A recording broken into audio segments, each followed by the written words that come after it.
Hello everyone. ನಾನು last ವೀಡಿಯೋದಲ್ಲಿ ಹೇಳಿದ್ದೆ ಪಾರ್ಟ್ 2 ಕಂಟಿನ್ಯೂಷನ್ ವ್ಲಾಗ್ ಇದು. ಸೊ ಫೈನಲಿ ನಾವು ಮಿನುಗು ರೆಸಾರ್ಟ್ಗೆ ರೀಚ್ ಆದ್ವಿ. ಮಿನುಗು ರೆಸಾರ್ಟ್ನ ಆರ್ಚಿ ರೆಸಾರ್ಟ್ ಅಂತಲೂ ಕೂಡ ಕರೀತಾರೆ. ಆ್ಯಂಡ್ ಇದು 16 ಏಕರ್ಸ್ ಮಧ್ಯ ಇರೋದು. ತುಂಬ ಚೆನ್ನಾಗಿದೆ.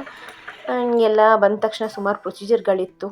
ಚೆಕ್ ಇನ್ ಆಗಿ ಅಲ್ಲಿ ಸುತ್ತಮುತ್ತ ಇರೋ ಒಂದು ವ್ಯೂನ ನಾನು ವೀಡಿಯೋನಲ್ಲಿ ಕ್ಯಾಪ್ಚರ್ ಮಾಡಿದೆ. ಎಲ್ಲರೂ ವೆಯ್ಟ್ ಮಾಡ್ತಾ ಇದ್ವಿ ಎಷ್ಟೊತ್ತಿಗೆ ಪ್ರೊಸೀಜರ್ಸ್ ಎಲ್ಲ ಮುಗಿದು ಗೇಮ್ ಸ್ಟಾರ್ಟ್ ಮಾಡೋಣ ಅಂತ. ಸೊ ಅದಾಗೋವರೆಗೂ ಒಂದು ಸ್ವಲ್ಪ ಫೋಟೋಸ್ ತೊಗೊಳ್ಳೋಣ ಅಂತ ಎಲ್ಲ ಫೋಟೋಸ್ ತೊಗೊಂಡ್ವಿ. ಸೊ ಹಾಗೆ ವೆಲ್ಕಮ್ ಡ್ರಿಂಕ್ ಕೂಡ ಇತ್ತು. ಸೊ ವೆಲ್ಕಮ್ ಡ್ರಿಂಕ್ನ ಕುಟ್ಕೊಂಡು ಅಲ್ಲಿಂದ ಡೈನಿಂಗ್ ಏರಿಯಾಗೆ ಹೊರಟ್ವಿ. ಸೊ ತಿಂಡಿ ತಿನ್ಕೊಂಡು ಗೇಮ್ ಸ್ಟಾರ್ಟ್ ಮಾಡೋಣ ಅಂತ. ಶಕ್ತಿ ಬೇಕಲ್ಲ ಆಟ ಆಡೋಕ್ಕೆ, ಅದಕ್ಕೆ. ಆ್ಯಂಡ್ ಹೋಗುವಾಗ ಇಲ್ಲಿಂದ ಅಲ್ಲಿಗೆ 500 ಮೀಟರ್ಸ್ ಆಗುತ್ತೆ. ಸೊ ಅಲ್ಲಿ ನಡ್ಕೊಂಡು ಹೋಗ್ಬೇಕಲ್ಲ, ಆವಾಗ ನನಗೆ ಫೋಟೋಸ್ ಎಲ್ಲ ತೊಗೊಂಡು ಹಾಗೆ ವೀಡಿಯೋಸ್ ಎಲ್ಲ ಮಾಡಿಕೊಂಡು ಹೋದೆ. ಆ್ಯಂಡ್ ಡೈನಿಂಗ್ ಏರಿಯಾಗೆ ಬಂದ್ವಿ. ಸೊ ಏನೆಲ್ಲ ತಿಂಡಿ ಮಾಡಿದರು ಅಂತ ನಾನು ತೋರಿಸ್ತೀನಿ ನೋಡಿ. ಎಷ್ಟು ವೆರೈಟೀಸ್ ಮಾಡಿದರು. ಏನೇನು ಬೇಕು ಅದನ್ನು ಹಾಕ್ಕೊಂಡು ತಿನ್ಬೋದು, ಅನ್ಲಿಮಿಟೆಡು. ಸೊ ತಿಂಡಿ ತಿನ್ನುವಾಗ ನಮ್ಮ ಮುಂದೆ ಇದ್ದಂಥ ವ್ಯೂ ಇದು ಎಷ್ಟು ಚೆನ್ನಾಗಿದೆ ನೋಡಿ. ಅಲ್ಲಿ ಪಾರ್ಟಿ ಹಾಲ್ ಕೂಡ, ಬರ್ಡೇ ಸೆಲೆಬ್ರೇಟ್ ಮಾಡೋರು ಕೂಡ ಮಾಡ್ತಾರೆ ಅಲ್ಲಿ. ಆ್ಯಂಡ್ ಇವ್ರದ್ದೆಲ್ಲ ತಿಂಡಿಯಾಗಿ ಫೋಟೋಶೂಟ್ನೆಲ್ಲ ಮಾಡ್ಕೋತಾ ಇದ್ದಾರೆ. ಸೊ ಕಾಫಿ ಕುಡ್ಕೊಂಡು ಗೇಮ್ನ ಸ್ಟಾರ್ಟ್ ಮಾಡಿದ್ವಿ. Welcome to Minugu resort. ಗೇಮ್ಸ್ಗೆಲ್ಲ ರೆಡಿಯಾಗಿ ಈಗ ಹೊರಡ್ತಾ ಇದ್ದೀವಿ. ಆ್ಯಂಡ್ ಫಸ್ಟ್ ಕ್ರಿಕೆಟ್ ಆಡೋಣ ಅಂತ ಅಂದ್ಕೊಂಡಿದ್ವಿ. ಕ್ರಿಕೆಟ್ ಆಡಿಕೊಂಡು ನೆಕ್ಸ್ಟ್ ರಿಮೈನಿಂಗ್ ಗೇಮ್ಸ್ ಎಲ್ಲ ಕ್ರಿಕೆಟ್ ಏರಿಯಾಗೆ ರೀಚ್ ಆದ್ವಿ. ಸೊ ಕ್ರಿಕೆಟ್ ಆಡೋ ಮುಂಚೆ ಒಂದೆರಡು ಸ್ಟೆಪ್ ಹಾಕ್ಬಿಟ್ಟು ನಾನು ಕ್ರಿಕೆಟ್ ಸ್ಟಾರ್ಟ್ ಮಾಡಿದೆ. ಆ್ಯಂಡ್ ಆಲ್ರೆಡಿ ಇಬ್ಬರು ಹುಡುಗರು ಆಡ್ತಾಯಿದ್ರು. ಸೊ ಆ ಹುಡುಗನೇ ನನಗೆ ಬೌಲಿಂಗ್ ಮಾಡ್ದೆ. ನಾನು ಒಂದೆರಡು ಬಾಲ್ ಹಾಕ್ಬಿಟ್ಟು ನೆಕ್ಸ್ಟ್ ನಮ್ಮ ಟೀಮವ್ರ ಜೊತೆ ಆಡಿದೆ.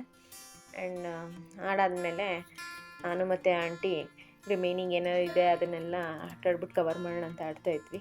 ಅದಾದಮೇಲೆ ನೆಕ್ಸ್ಟ್ ನಾವು ಔಟ್ಡೋರ್ ಗೇಮ್ಸ್ಗೆ ಹೋದ್ವಿ. ಸೈಕ್ಲಿಂಗ್, ರೋಪ್ ಸೈಕ್ಲಿಂಗ್ ಎಲ್ಲ ಆಡಿದ್ವಿ. ಸೊ ನೋಡೋಕ್ಕೆ ಭಯ ಅನಿಸುತ್ತೆ, ಬಟ್ ಸಖತ್ತಾಗಿತ್ತು. ನನಗಂತೂ ಒಳ್ಳೆ ಎಕ್ಸ್ಪೀರಿಯೆನ್ಸ್. ನಾನು ಫಸ್ಟ್ ಟೈಮ್ ಮಾಡಿದ್ದಿದ್ದನ್ನು. ಫುಲ್ ಸ್ಪೀಡಾಗಿ ಹೊಟ್ಟೋದೆ. ಸೊ ನಮ್ಮಮ್ಮ ಬೈತಾಯಿದ್ರು, ನಂಗೆ ವೀಡಿಯೋನು ಕ್ಯಾಪ್ಚರ್ ಮಾಡೋಕ್ಕಾಗಲಿಲ್ಲ, ಅಷ್ಟು ಸ್ಪೀಡಾಗಿ ಹೊಟ್ಟೋದೆ ನೀನು ಅಂತ. ಅದಾದಮೇಲೆ ಏನೇನಿತ್ತು ಗೇಮ್ಸು, ಔಟ್ಡೋರ್ ಗೇಮ್ಸಲ್ಲಿ ಏನೇನಿತ್ತು ನಾನು ಎಲ್ಲನೂ ಆಡಿದೆ. ಸೊ ಯಾಕೆ ಬಿಡಬೇಕು, ಸೊ ಟೈಮ್ ಮಾಡೋಣ ಅಂತ ಅಂದ್ಬಿಟ್ಟು. ಸೊ ನನಗೇನು ಯಾವುದೂ ಏನು ಕಷ್ಟ ಅನಿಸ್ಲಿಲ್ಲ, ಎಲ್ಲನೂ ಆಡಿದೆ. ಸಖತ್ ಮಜಾ ಮಾಡಿದ್ವಿ ಎಲ್ಲರೂ. ಸೊ ಎಲ್ಲರೂ ಆಡಲಿಲ್ಲ, ಒಂದು 4 ಜನ ಆಡಿದ್ವಿ ಅಷ್ಟೇ ಎಲ್ಲ ಗೇಮ್ಸ್ನೂ. ಪಾರ್ಕಿಗೆ ಹೋದಾಗಲೇ ಬಿಡಲ್ಲ, ಇನ್ನು ಇಲ್ಲಿ ಬಿಡ್ತೀವ. ಎಲ್ಲರೂ ಚೆನ್ನಾಗಿ ಆಟಾಡಿದ್ವಿ ಎಲ್ಲ. ಅದಾದಮೇಲೆ ಜಿಪ್ ಲೈನ್ ಆಡ್ಕೊಂಡು ಸುಸ್ತಾಯಿತು ಅಂತ ಅಲ್ಲೇ ಎಳ್ನೀರಿತ್ತು. ಪಾಪ ಅವ್ರು ಎಳ್ನೀರು ಕೂಡ ಕೊಟ್ಟರು.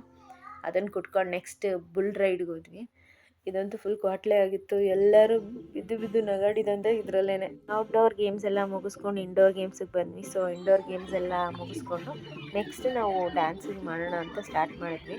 ಸೊ ಡ್ಯಾನ್ಸ್ ಮಾಡ್ತಾ ಟೈಮ್ ಹೋಗಿದೆ ಗೊತ್ತಾಗಿಲ್ಲ. ಚೆನ್ನಾಗಿ ಡ್ಯಾನ್ಸ್ ಮಾಡಿದ್ವಿ. ಎಲ್ಲರೂ ಒಬ್ರಿಗಿಂತ ಒಬ್ರು ಸಖತ್ತಾಗಿ ಡ್ಯಾನ್ಸ್ ಮಾಡ್ತಾರೆ. ಫುಲ್ ಎಕ್ಸ್ಪ್ರೆಷನ್ಸ್ ಕ್ವೀನ್ಗಳು ಅವರಂತೂ. ಅಲ್ಲೊಬ್ರಂತೂ ನೋಡಿ ಏನು ಸಖತ್ತಾಗಿ. ಆ್ಯಂಡ್ ನನಗೆ ಸಿಂಗಲಾಗಿ ಮಾಡು ಅಂತ ಇದ್ರು. ಸೊ ನಾನು ಸಿಂಗಲಾಗಿ ಅವ್ರಿಗೆ ಮಾಡಿ ಎಂಟರ್ಟೈನ್ ಮಾಡಿದೆ. ಆ್ಯಂಡ್ ಅವರು ಸಖತ್ತಾಗಿ ಎಂಜಾಯ್ ಮಾಡ್ತಾರೆ. ಅವ್ರ ಜೊತೆ ಡ್ಯಾನ್ಸ್ ಮಾಡೋದೇ ಒಂದು ಮಜಾ. ಒಬ್ರಿಗಿಂತ ಒಬ್ರು ಸಖತ್ತಾಗಿ ಮಾಡ್ತಾರೆ. ಡ್ಯಾನ್ಸ್ ಎಲ್ಲ ಆಯಿತು. ಒಂದು ಗೇಮ್ ಆಡೋಣ ಅಂತ ಅಂದ್ಬಿಟ್ಟು ಮ್ಯೂಸಿಕಲ್ ಚೇರ್ ಆಡಿದ್ವಿ. ಸೊ ಆ ಗೇಮಲ್ಲಿ ನಾನು ವಿನ್ ಆದೆ. ಖುಷಿಯಾಗೋಯ್ತು ನಾನು ವಿನ್ ಆದೆ ಅಂದ್ಬಿಟ್ಟು. ನನಗೆ ತುಂಬ ಜನ ಇದ್ರಲ್ಲ.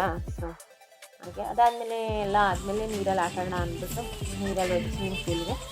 ಸೊ ಚೆನ್ನಾಗಿ ಅಲ್ಲೂ ಆಟ ಆಡಿ ಎಲ್ಲ ಅಲ್ಲೂ ಡ್ಯಾನ್ಸ್ ಮಾಡಿ ಸಾಕಾಯಿತು. ಸೊ ಎಲ್ಲರಿಗೂ ಹೊಟ್ಟೆ ಸ್ಟಾರ್ಟ್ ಆಯಿತು. ಸೊ ಊಟಕ್ಕೆ ಹೋದ್ವಿ.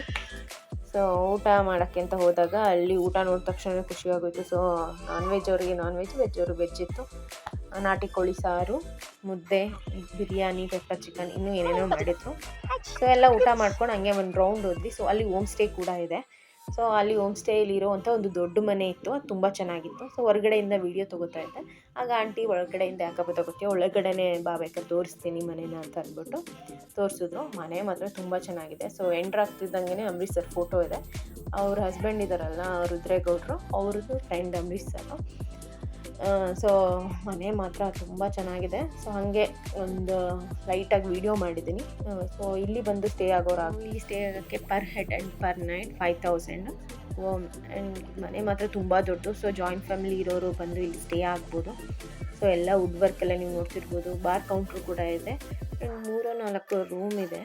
ಸೊ ಒಂದಕ್ಕಿಂತ ಒಂದು ಚೆನ್ನಾಗಿದೆ ಮತ್ತು ಹೈಜೀನ್ ಆಗಿದೆ, ತುಂಬ ಚೆನ್ನಾಗಿ ಮೇಂಟೈನ್ ಕೂಡ ಮಾಡಿದ್ದಾರೆ. ಆ್ಯಂಡ್ ಈ ಪೇಂಟ್ ಮಾತ್ರ ಸಖತ್ತಾಗಿದೆ. ಏನೋ ವುಡ್ ವರ್ಕ್ ಅಂತ ಹೇಳಿದರು. ಆರ್ಡ್ರ್ ಕೊಟ್ಟರೆ ಮಾಡ್ಕೊಡೋಕ್ಕೂ ಕೂಡ ತುಂಬ ಟೈಮ್ ಬೇಕು ಅಂತ ಅಂದರು. ಆ್ಯಂಡ್ ಇವತ್ತಿನ ಡೇನ ಕಾಫಿ ಹಾಗೂ ಬಜ್ಜಿಯಿಂದ ಎಂಡ್ ಮಾಡ್ತಾಯಿದ್ದೀನಿ. ಆ್ಯಂಡ್ ಇವತ್ತಿನ ದಿನ ತುಂಬ ಚೆನ್ನಾಗಿತ್ತು. ಆ್ಯಂಡ್ ಇವತ್ತಿನ ವ್ಲಾಗ್ ನಿಮ್ಗೆ ಇಷ್ಟ ಆಗಿದ್ರೆ ಲೈಕ್ ಮಾಡಿ ಹಾಗೂ ಸಬ್ಸ್ಕ್ರೈಬ್ ಮಾಡಿ. Thank you all.